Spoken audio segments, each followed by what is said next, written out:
Good evening. In this episode of Divorce for Grandchildren, Authorized United States Magistrate Stanley Matthew Seifert on 18C2. You know, it's funny, we got this clown named Brad over on Mulberry Street, who's, I guess, an employee of the Bureau as well. I wonder if the Bureau knows that he's smoking marijuana and dealing marijuana out of that Mulberry house. Yeah, and for the ones thinking I didn't take and already address it, we have a little special call for you. I took and reported them to identitytheft.gov. So yeah, they're actually working on that. And the Maryland State Police and the Hagerstown Police, as well as the Fugitive Task Force and Internal Affairs. Yeah, Internal Affairs, which, mind you, normally responds right away. However, they're conducting an investigation on these individuals trying to steal my identity.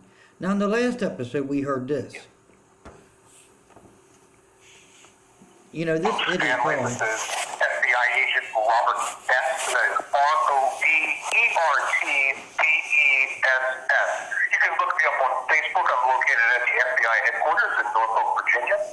We received your information regarding your Publishers Clearinghouse and your $13.5 million. You're never getting any of it. I hope you understand that. You're never getting a dollar of that money, Stanley. So you can be as angry as you want on Facebook, and if you continue to threaten your neighbors in 3WR, we are going to come there and arrest you. Because you're a derelict. You are not a judge. You are a fake magistrate.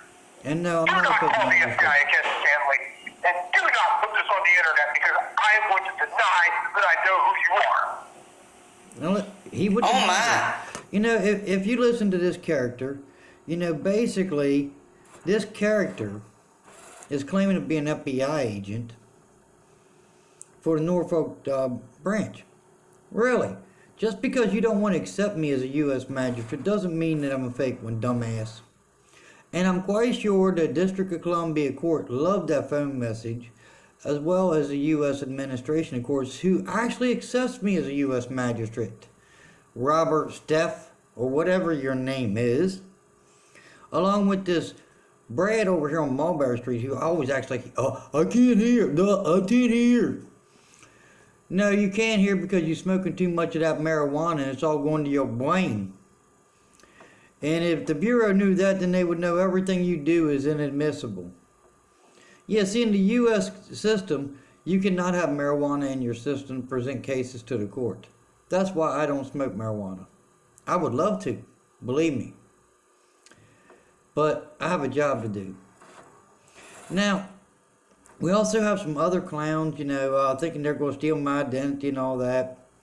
And try to address the Social Security Administration and everything. Well, the Social Security Administration has been told to play along so that they can collect the evidence and arrest them. Yeah. Now, if you listen to this, he's talking about, okay, 13.5, 18 million, plus the 9.5 in the Federal Reserve Bank. So he's basically admitting that the Federal Bureau of Investigation embezzled $41 million from me.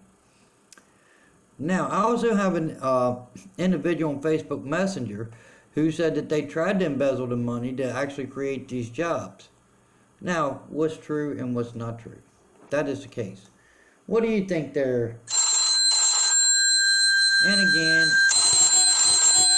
I'm going to decline that. And that's probably some clown wanting to be an FBI. And the thing is, I've already been told by the U.S. administration I can actually arrest the FBI. So let's see how that works for them. Because I'm sure they love that phone message.